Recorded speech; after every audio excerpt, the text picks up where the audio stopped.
The next personalization functionality is on the render styles. The render styles control the look of your cover images and the motion style for your short background videos when you render. That is when you want to create image to video, the instructions for that. So how do we do that? So you'll just toggle to render styles, and then we're going to click new render style, and then you can just have a name here. So for example, I'm going to say gentleman blues style, right?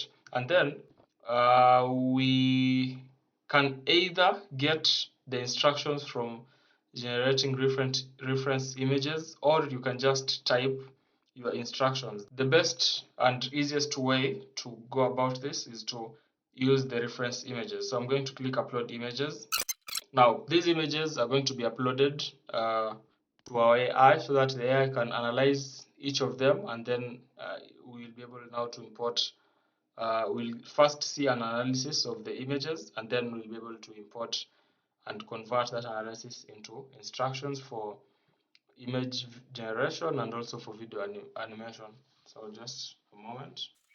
All right, so here we have the analysis of all three images, and now we can now proceed to say import from analysis.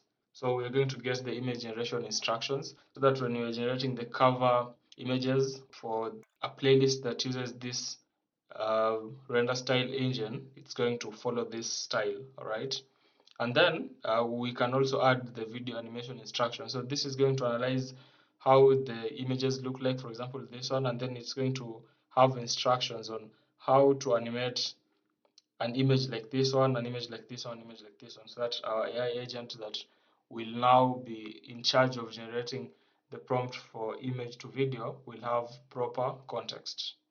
So that is done, and that is it for our render styles.